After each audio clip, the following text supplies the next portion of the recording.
information.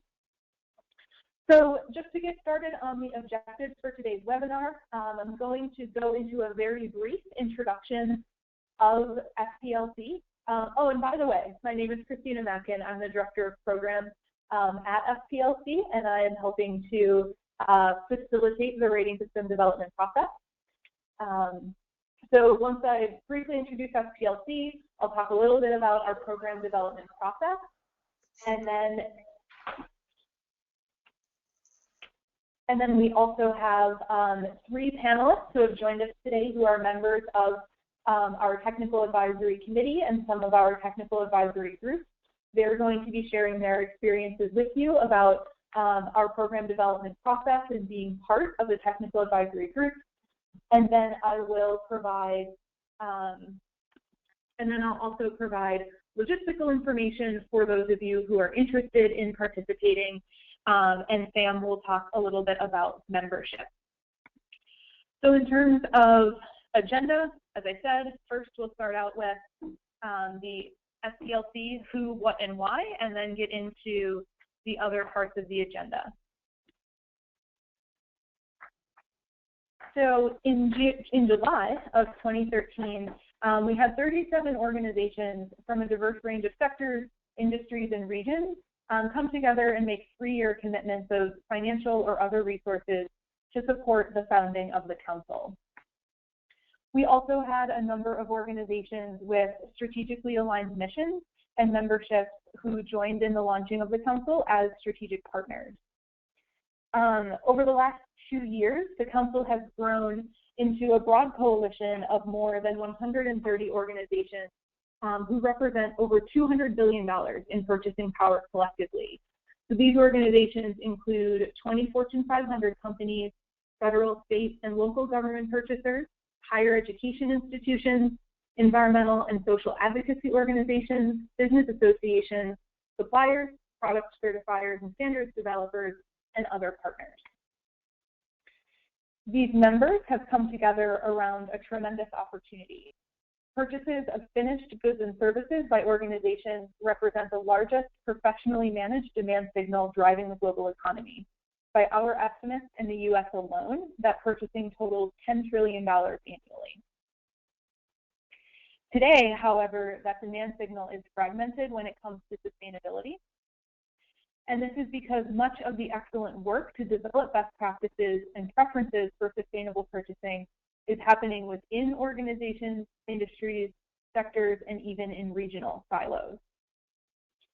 So as a result, suppliers are receiving a barrage of similar but different surveys, checklists, specifications, and preferences for an increasingly diverse array of similar but different standards, certifications, and labels. This wastes time and resources and also slows innovation. So SPLC members believe that by coming together across industries, sectors, and regions to agree on best practices and preferences, we can dramatically simplify and standardize sustainable purchasing in a way that will allow far more organizations to practice sustainable purchasing and enable suppliers to better focus their efforts on genuine innovation. The primary way in which the Council seeks to do this is through the creation of a multi-sector program for guiding, benchmarking, and recognizing leadership in sustainable purchasing. So starting at the Founding Summit in 2013, our members established a community of practice and laid out a plan to build upon the multi-sector program through a number of key deliverables. And let's talk about how those stack up. The first step was to create a consensus set of principles for defining leadership in sustainable purchasing. That was completed by the Principles Technical Advisory Group in May of 2014. Next, more than 100 volunteers on 9 program committees developed the Council's Comprehensive Guidance for Leadership in Sustainable Purchasing, version 1.0, which was released for pilot in February. This 200-page document provides how-to guidance for establishing and operating an effective sustainable purchasing program, as well as guidance for prioritizing and purchasing sustainably within more than 20 high-priority product and service categories. Beginning in February, more than 100 member organizations have been participating in a guidance pilot program, which has included the production of over 16 hours of instructional videos based on the guidance. Moving forward, we are developing implementation-focused training that's based on the program and category guidance as well.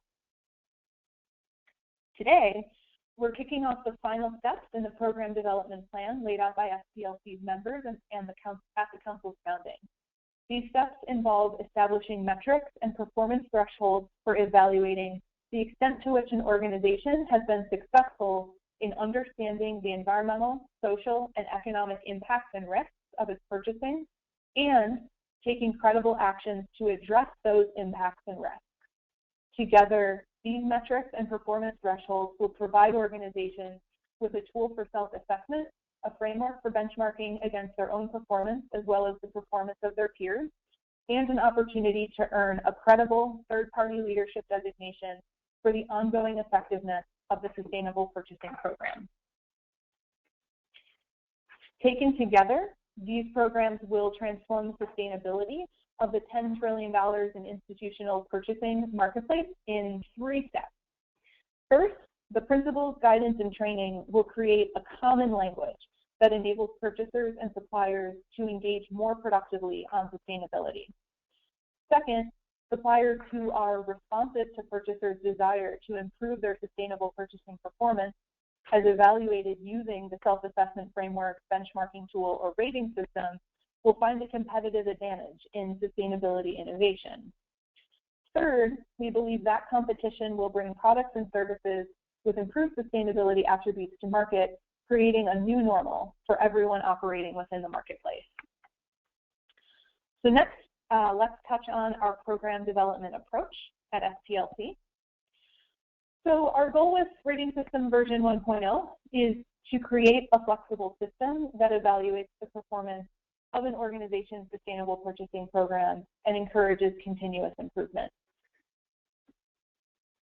What we want is a tool that can provide consistent criteria, scoring, and comparison across an organization's sustainable purchasing program, where higher scores, as in higher ratings, translate to the better the program is at successfully achieving the goals of the rating system.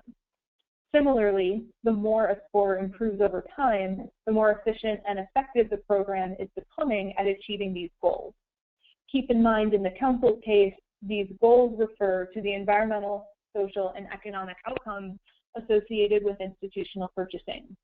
And the scope of the evaluation is focused on indirect spending and the purchase of finished goods and services. So we believe we'll achieve these functions through the following strategies. First is identifying a set of quote-unquote yardsticks.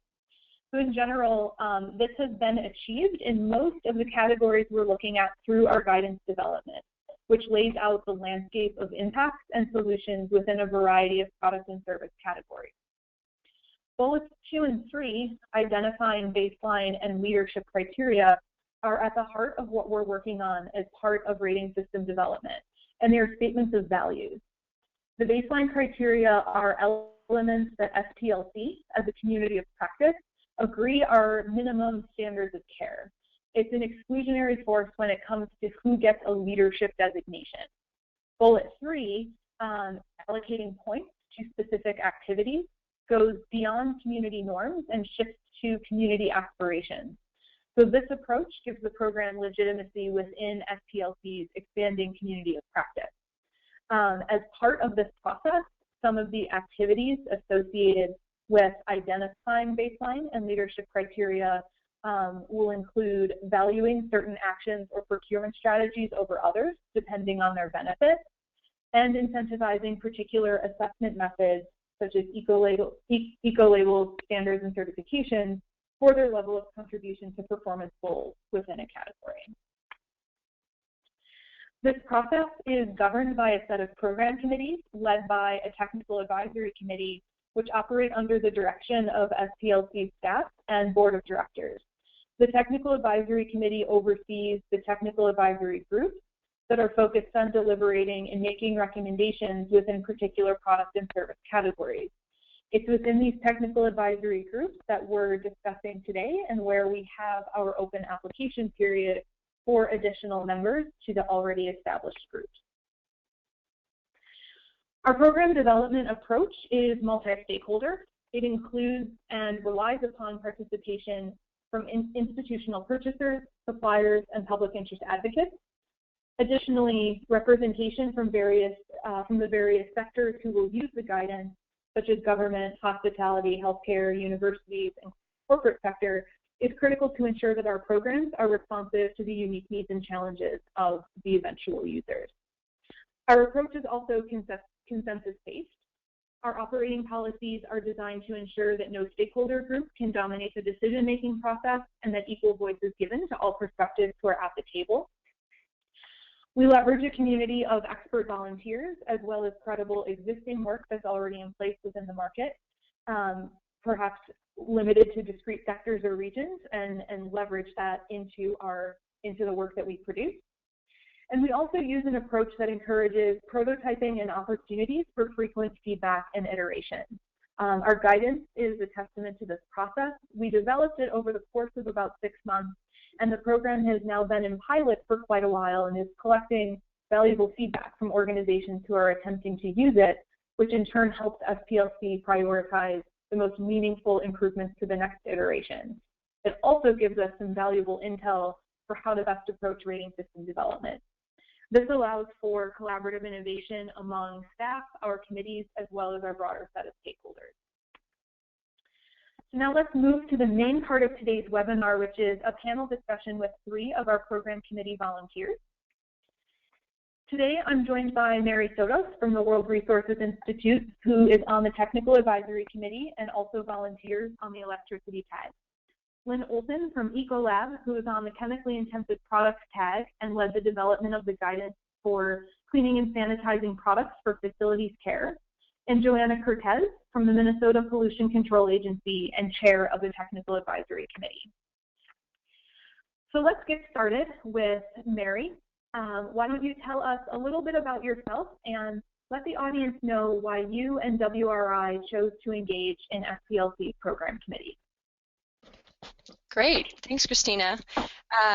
Yes, my name's Mary, and I'm here representing WRI and specifically the GHG Protocol program. WRI is a global research organization, and we work at the nexus of environment, economic opportunity, and human well-being. The GHG Protocol program in particular develops voluntary accounting and reporting standards for greenhouse gases.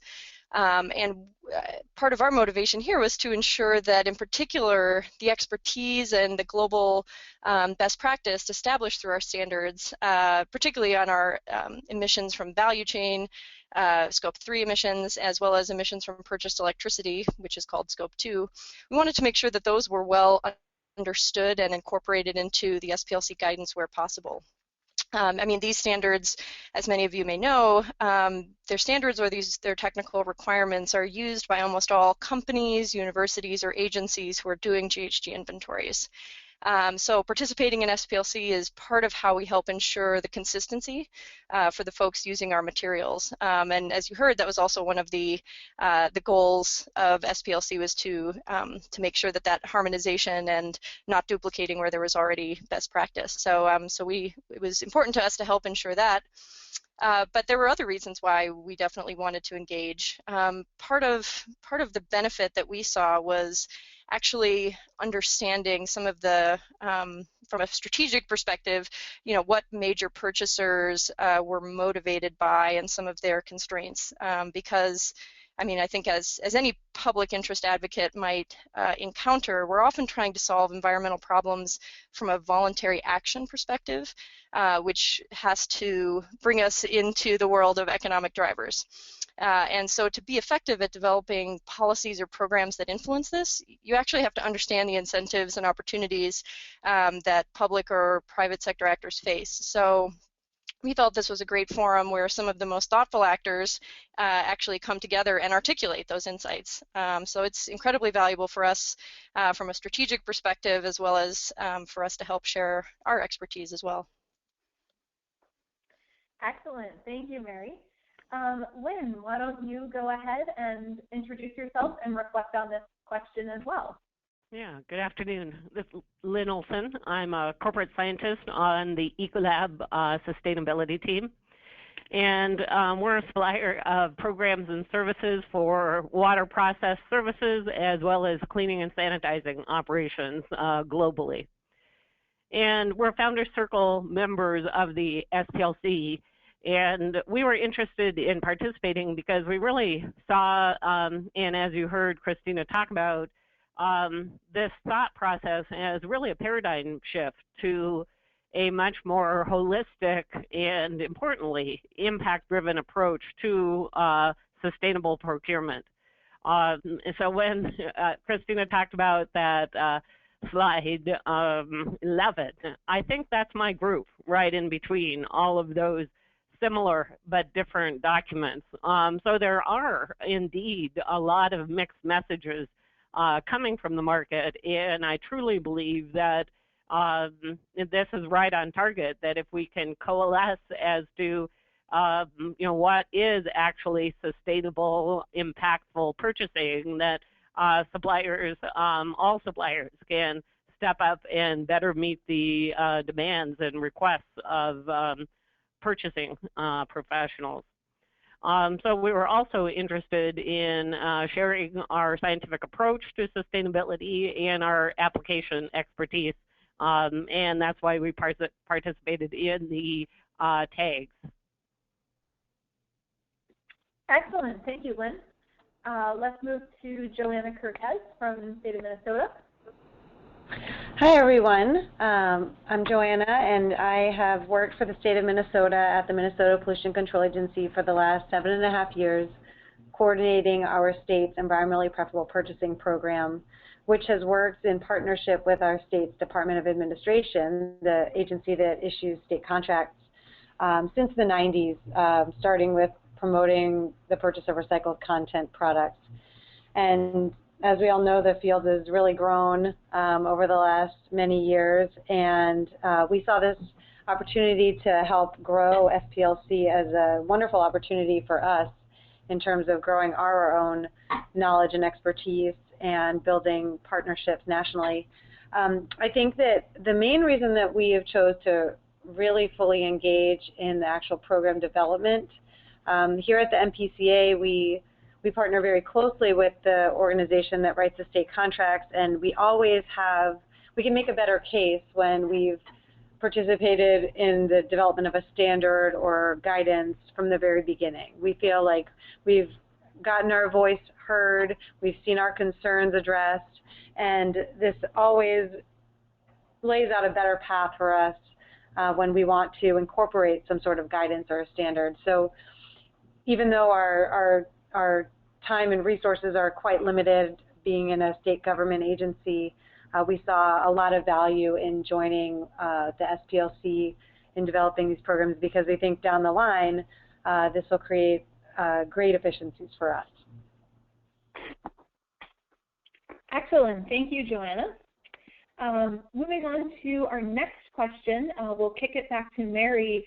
Talk about your experience on SPLC's committees and how has this process compared to other how does it compare to other multi-stakeholder processes that you've participated in? Yeah, this is interesting for me to reflect on because the other processes I've participated in have largely been ones that I've helped lead at WRI, and I can definitely attest to the fact that running these processes it's not an easy undertaking, particularly when you're working across a number of different issue areas, requiring different areas of expertise, just managing an entire group of this size.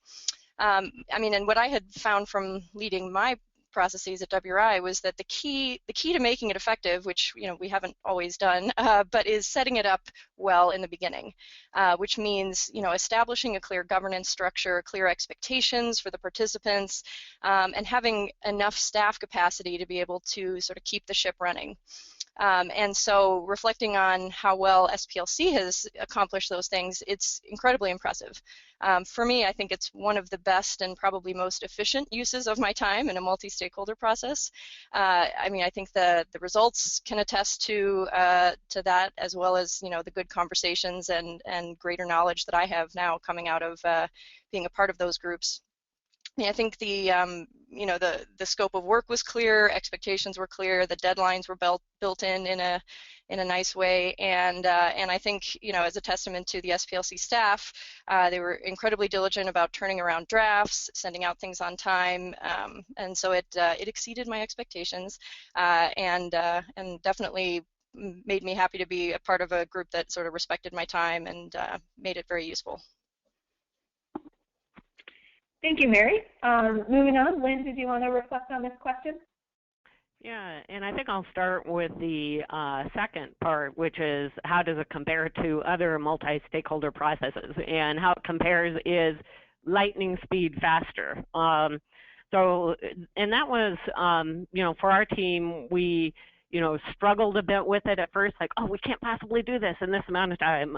But as we worked within the SPLC staff framework and guidance, really came to understand that the deadlines really forced us to come together and catalyze, well, we don't have time to, you know, dither over this or that. We've got to look at the big picture and really make decisions and move ahead, kind of getting into that, you know, let's get the big picture right, and you know, we can iterate to improve the things we don't have time to address now. So that seemed very effective with this really very diverse set of participants on the team.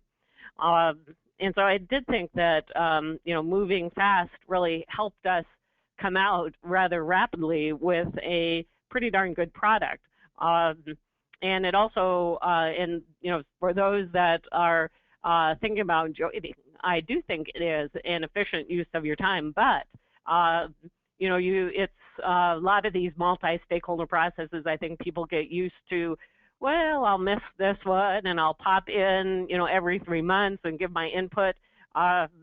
This is not that sort of committee. You need to engage, participate, and really try not to miss each discussion because it moves so rapidly that if you don't continually engage, you'll be lost. And so I think it is very important to have very consistent participation in order to have your input incorporated into the guidance, and in this case, moving on to the rating system. So in summary, I thought it was, again, like Mary talked about, really very effective use of time, because it, you know, there wasn't so much wasted time of, you know, discussing things that in the end didn't go into the final output. Great, thank you, Lynn. Joanna? So I've participated in a handful of stakeholder processes locally here in Minnesota and national ones as well, and I think I definitely didn't expect the rate at which this process would move to actually happen. I think a lot of times groups set really ambitious goals for turnaround times and then drag their feet, and you know, for a variety of reasons, but the SPLC really, the staff really worked hard to get the committees to meet the deadlines they had set out. And you know, there would be some wiggle room in there if need be, and an issue, if there was an important issue that needs to be addressed, it got addressed. But in general, we stuck with these deadlines and produced a really great product. So I think my experience has exceeded the expectations that I had initially, which is great. Like others have said, has definitely been a very efficient use of my time, and especially relative to other processes. So the rate at which we worked was much faster, and I think a lot of that has to do with the staff commitment to it, as well as the volunteer commitment. everyone on these groups really wants to be at the table, and we have a shared vision of reducing the impacts on social, economic, and environment. And so everyone coming to the table with that in mind and periodically reminding ourselves that that's why we're at the table allowed things to move much more quickly and allowed us to create a great product.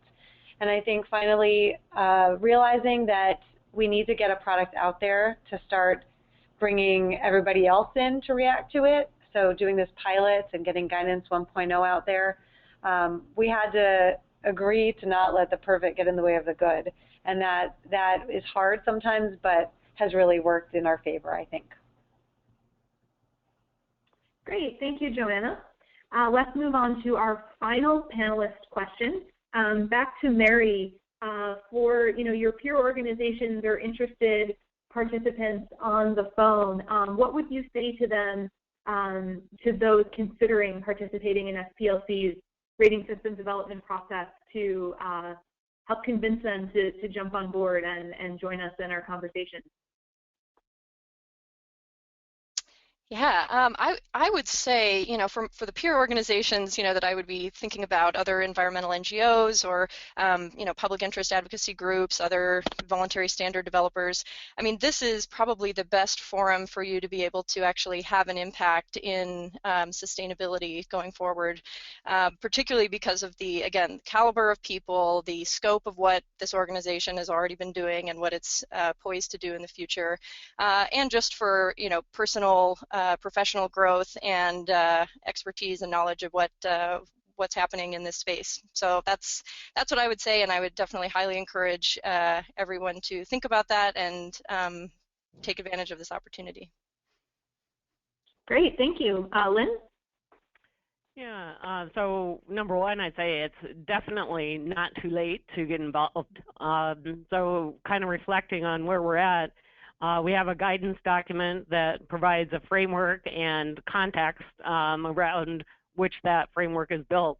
But the rating system that we're talking about today is, I think, going to be really important in driving actions. So I expect this to establish what sustainable procurement leadership looks like, for example. I envision that this rating system will be important to really take the information in the guidance document and use it to translate into inputs for, RFPs, RFIs.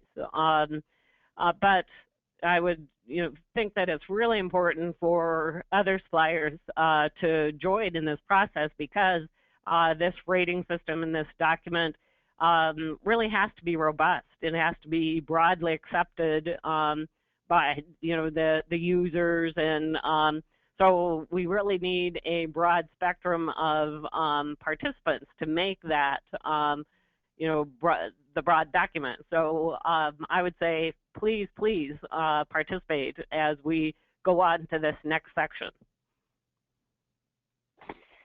Thanks, Lynn. And Joanna, want to wrap us up? Sure. So our organization kind of fits into a couple different roles. We're a state government, so we purchase goods, and the agency I work for kind of serves as more of a public interest advocacy organization. But from the purchasing side of things, I think that participating, especially from a government purchasing perspective, participating in a group like the SPLC in the program development kind of gives you an informal look at the state of the industry, which is really hard to get a grasp on otherwise. There isn't this great resource for every product or service area. So engaging closely really allows you a peek into the state of things and gives you an idea of what's doable now in terms of making progress on our goals and what might be doable in the near future. And that for us in the procurement side of things is really helpful. We have contracts that are in place for 5 years and really don't budge for those 5 years. So if we can get ahead of the game on at least putting something into a contract as an optional thing, then the next time around in 5 years, we can go ahead and say, all right, we gave you warning, and now we can go ahead and require that and make progress more quickly than we otherwise would. So participating closely gives us that peak and gives us that benefit. And then, like I mentioned before, engaging in the development of things allows us to make a better case for using that guidance or that standard when we get to a contract development process. So I think that's a huge benefit for us as well. So I think even though those of us in government, private sector as well, but I can speak for government, we're strained for resources right now, but given the fact that this is a very efficient use of time and gives you a boatload of information that you otherwise wouldn't have at your fingertips, it's a great thing to consider joining. Thank you, Joanna, and thank you very much to our panelists for your very insightful responses. So now that we've heard from some of our volunteers, let's talk about some participation logistics for joining a tag. So let me first talk a little bit about timeline. So now through August 14th, we have our application period open for those of you who would like to apply to be on one of our technical advisory groups. Consistent with this and kind of moving through the rest of the summer, the staff and the technical advisory committee, which directs all of the tags, is going to be looking at some different prototypes for the various rating system components that we've talked about to get materials and scopes set up for our technical advisory groups to begin work moving into September of 2015 and continuing through spring of 2016. So that's when at the technical advisory group level, we'll be doing content development, various testing and feedback, and a lot of interaction among staff, tags, the technical advisory committee, as well as the SPLC board. By next year, at this time, around summer of 2016, we expect to be piloting the rating system and all of the components together in a similar way that we've been piloting our guidance over the course of the past couple of months. So what that means kind of from a day-to-day perspective for those of you who are interested in participating, our committees meet bi-weekly for 1 hour via conference call. So that would be starting around September and continuing well into the spring of next year. Expect about 4 to 5 hours of offline work per month. So there's a lot of conversations that happen over email. There will often be some drafts or proposals that we would like feedback on or deliberation on offline, perhaps some areas that we ask some folks to research in between our calls, so that our calls are really used for decisions and next steps and some reflection on what's been done in the interim, but we're doing a lot of the active work offline as well. As I think Lynn talked about, the importance of being regularly engaged on the committees, we do have a 2/3 attendance rate for our meetings in order to serve on the committees to ensure that when we put folks on committees, we know that they are going to be actively engaged, that we're going to have those well-rounded conversations that we're looking for, and that we have the perspectives that we need on the committee. So I would concur with Lynn. It's definitely not something where you can chime in once a quarter. In order for the process to be effective, we are looking for people who can be pretty regularly engaged.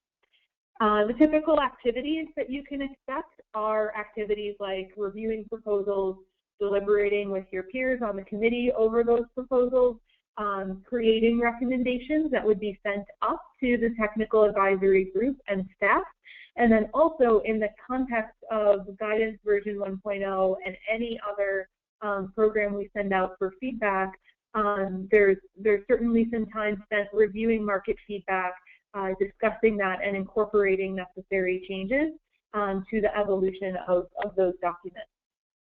So we also have Sam Hummel, our Director of Outreach and Operations, on the call, who's going to talk a little bit about the next piece, which is participants must be from SPLC member organizations in order to participate. So he's going to speak to us about membership in a moment. The last slide I just want to pop up for you is the list of the various technical advisory groups that we'll have working over the course of the next year. One that I do want to particularly point out, because we've kind of split the scope here, is that we have a specific group that will be focusing on garments and linens that's separate from the wood and agri-fiber group. But these are the 9 different areas that we are looking for expertise and participation. And Sam will now turn it over to him to talk about membership. Sure. Hi, my name is Sam Hummel. I'm the Director of Outreach and Operations for the Council, and I just want to, you've heard an awful lot about the program development that we're doing and the opportunities to get deeply involved in that, and there's tremendous value in that. I do just want to also mention that we have a lot of other things going on in the Council. We have a very vibrant leadership community of practice and network. We have the tools and the trainings and webinars and things that we have monthly conference calls and various things going on where members are able to engage and discuss topics. We also have our annual summit, which is always a very energizing event for anyone who can make it. We always hear from folks that it's a unique space where sustainable purchasing is the 100% focus, and it is unique in the number of sectors and stakeholders that are coming together, and the sort of cross-pollination of ideas that's happening at those. And that's in all of the convenings that we organize. We also have opportunities to connect suppliers and buyers. We just ran a Sustainable Purchasing Leadership Council Connect event where we had 311 one-on-one meetings between buyers and suppliers, as well as a number of informal meetings and roundtable conversations. We have an awards program that we just launched this past year, where we had, I think, about 40 organizations receive awards for various efforts that they have going on. And then we do a lot around reaching out and speaking to groups to carry the sustainable purchasing message. So those are a number of the programs that we have going on. So when you're thinking about membership, just keep that in mind in addition to the opportunities that you heard about in terms of program development. So in terms of program development and joining one of these technical advisory groups, we do have a couple of unique things related to membership. So our governance, the governance of the Council, all of our membership roles are baked into the governance, and that includes the decision-making processes on technical advisory groups. That's all part of being a member of the Council, being able to participate in specific roles on those committees. And so we are accepting technical advisory group applications from folks who are not yet members, because we know that the getting approval to join a new organization, particularly in, say, the public sector, can take more than the time between now and August 14th. So if you need a little bit more lead time to get that application rolling with your organization, do that, but also feel free to go ahead and put in an application for a technical advisory group by August 14th. For organizations that are in the middle of their fiscal year, if it would help you to get on board quickly as a member, we can prorate your membership to the end of your fiscal year, or to some period of time that would help you with your budgeting. We are offering for folks, because we also recognize that particularly public sector, again, in addition to getting approval for memberships, it can take a little while to get the check cut. So we are offering a 60-day trailing payment period for new members to again get on board and be able to participate with that August 14th application deadline for the technical advisory groups. Now during that time, all of those sort of provisional times, any appointments made to technical advisory groups will be provisional for anyone that is not a member, and the membership, we will need to have that firmed up by September 30th. And during that time, those provisional members would not be voting members of the technical advisory groups. If you're interested in becoming a member, the next step is to submit a membership application. You can find that by going to sustainablepurchasing.org/apply. But first, let me explain a little bit something that's a little bit unique about how our membership structure works. As I mentioned, our membership is really baked into the governance of the organization. We have 3 membership roles, the purchaser role, supplier role, and public interest advocate role. And all of the decision-making bodies of the council have to have equal voice from those 3 roles. And so organizations join in the roles in which they have appropriate staff to participate. So for example, I'll give you an example of an organization that's joining, that could join in maybe 2 roles. So we have a number of higher education institutions that have joined in 2 roles because they have their own procurement staff that are interested in participating as purchasers who are working on guidance and using guidance for procurement decisions. And they also have faculty and researchers who are advocates for social and environmental responsibility, within their professional roles as researchers and faculty. And they want to participate to bring their public interest expertise to the table in a public interest advocate role.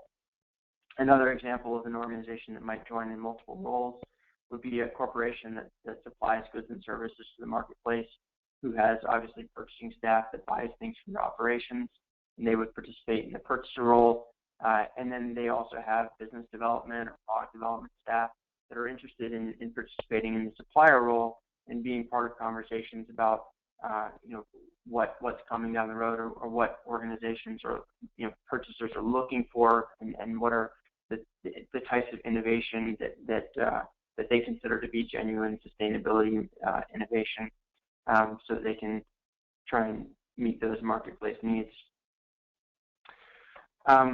So those are the roles. All members in all roles get the benefits that you see on the screen here. These are all listed on our website. If you go to the Join tab, everything I'm showing you is provided there. We will also be sending out the slides and recording this webinar to everyone who's registered for the webinar. So it's the opportunity to network, contribute to these committees, participate in member-only resources, join communities of practice, receive discounts on membership programming, public recognition, and so on. There are additional benefits that are specific to roles. So for example, purchasers may only serve in purchaser role seats on committees. They can only vote for the purchaser role board members for the board seats for purchaser roles. We are organizing purchaser-focused programming and communities of practice, and then we also have the opportunity for suppliers to offer this product and service discounts for purchasers. Suppliers have a unique opportunity to market and advertise within the council. That's a privilege that's reserved for supplier role members, and so we can be happy to talk with you more about that. The dues for members depends again on the roles in which you're joining in the council and also the size of the organization. So you can see on the screen here our membership table, and you know what your annual budget or revenue of your organization is. And then also, depending on which role or roles you would want to join in, you can see what the dues would be. One thing to keep in mind, though, is that we really do value and want to incentivize organizations to bring both sides of their organization to the table. So we offer a significant multi-role discount for organizations that are joining in more than one role. So again, for example, that large public university that's joining in 2 roles could save 25% because they would get 40% discount on the higher dues role, or a medium supplier here could get a 35% total discount if they engage both with their purchasing staff and with their business or market-facing staff. A number of folks always ask us to help them with their talking points for making the case to their organization for joining the council. We actually did a little poll of a number of our members a while ago and sort of compiled their answers about how they've made the case to their organizations to join the council. into this table here, which you can also find on our website, and we'll send out these slides. But it basically boiled down to 4 main value propositions: the opportunity to be at the forefront and help shape the future, reduce costs and risk for things that they're already doing, increase the business value of what they're doing, and get access to people and information that would be valuable for their operations. So that's that for how to get involved. So now let's open it up for Q&A, and we've had a number of great questions come in. Again, if you want to raise your hand, we can unmute you so that you can we can hear your voice, and you can ask your question that way. And if you have questions for our panelists, we would certainly welcome those as well. I'm going to start with some of the questions here. So one of the questions for Christina, I think, is just how fast is the process? It sounds impressive, but I'd like to get a better understanding of the actual time frame and the number of calls, how long calls are, so forth. You can answer some of that, but maybe you can.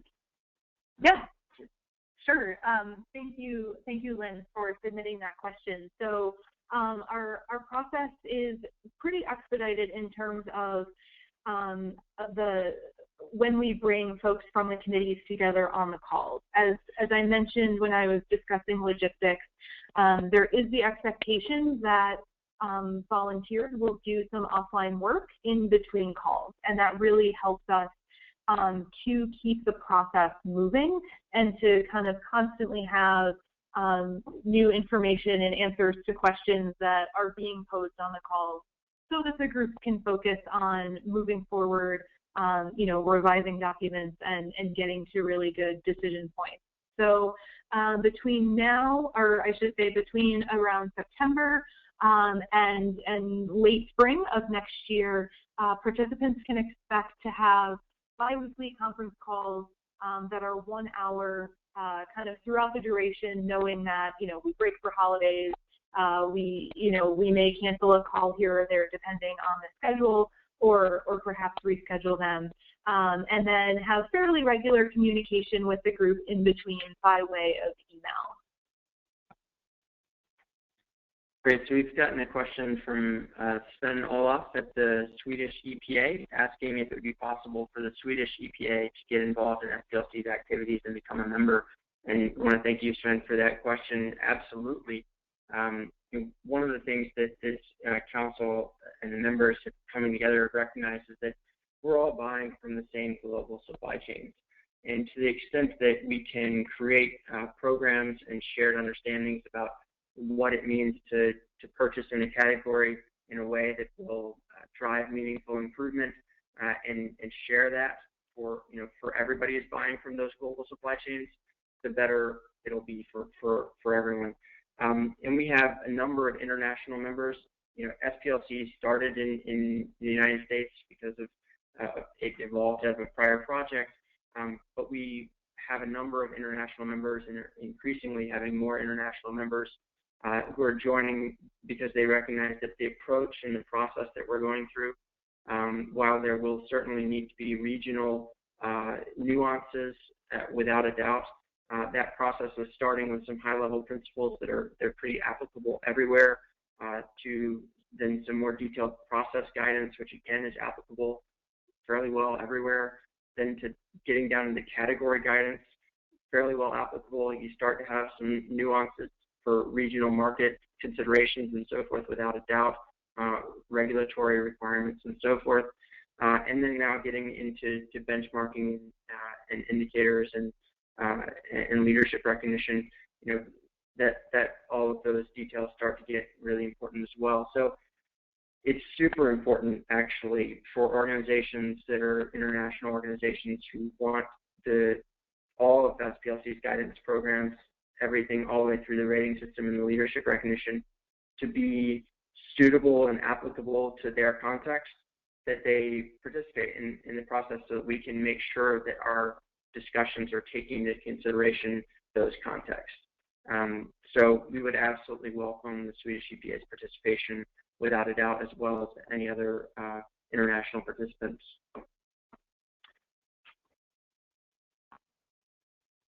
The next question is from Jabeen, which is, will there be any formal motions, voting, or balloting involved?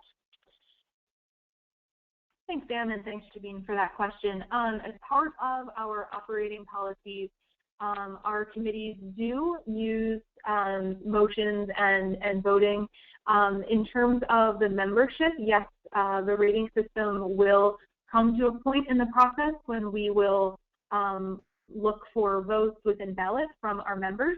I can say that I don't know exactly when that will be. What I can say for certain is that we find it very important that we pilot and iterate on the rating system and get feedback on it before we would want it to be kind of the formal, quote-unquote, official program that's put out by the council. And so the piloting is a key part of kind of the road to get us to ballot, where we would have our membership formally adopt the rating system. But yeah, within our operating policies and procedures, you'll see those steps outlined.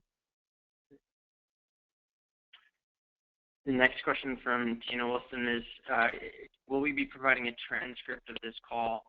And I think that we would agree that would be very valuable from a capacity perspective. SPLC, while we've accomplished quite a bit, we are a small staff that's still a bootstrap startup, and I'd say I don't know that we have the capacity to produce a transcript with our staff. That said, I would be very interested in knowing if there are some portable transcription services that anyone knows about that we could procure, because it's certainly making audio available for in text version is valuable, not just for convenience, but also accessibility. And to that end, if anyone would like to, has an organization that has those types of services and wanted to donate them, we would welcome that as well. So. Okay, so we are, got a question here for our panelists.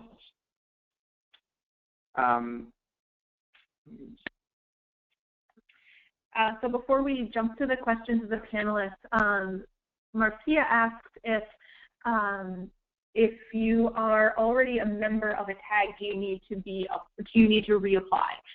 If you're already on a tag, no. We're simply adding members to them to make sure that before we undertake the next phase in our program development, that we're rebalancing and giving folks a chance to designate that yes, indeed, they do still want to participate. So if you're already on a committee, no need to reapply to a tag. But if you are, I will clarify, if you are an SPLC member and you want to be on a tag, you do need to fill out the expression of interest application, which is separate than the application to join SPLC. So you do need to let us know that you're interested in serving on a committee. So we have a question from Michael McManus, which I think is directed at probably Joanna as the purchaser representative here. So Michael from Asia Pulp and Paper asked, do you see the SPLC guidance work as the, in all caps, guidance as far as supplier and procurement policy, or are you looking at several different groups and associations and NGOs to make up your purchasing or supply policies? So I think I'd say the SPLC will be a main source for us. SPLC is still newish, and this is the first iteration of the guidance. So it's certainly one resource among many, and I think we're, it's still to be seen, how big it gets and how developed it gets. But right now, it's a great source for us. I can't say that it's going to be the end all be all, which I don't think the SPLC would want it to be either. But you guys could chime in on that. Do you have anything to add? Yeah, I would say that there are certainly, as I mentioned when I was presenting earlier, a lot of what we do is leverage existing work, and there is certainly a lot of great work available in the market, and SPLC is trying to help purchasers understand what is the best and most credible and most effective pieces of what's out there, and also kind of bring that together into one comprehensive program. But there's absolutely other resources in the market that will continue to consider for our work, and that we'll want to point to as really beneficial for the type of market transformation that we're after. And I guess this is Lynn Olson. I'd also like to add that it is a process. So I think, it's not necessarily looking at, you do this, but it's a how to think about your procurement. So at the very least, I think it's really important to review and understand that process and see how it fits within your own purchasing activities.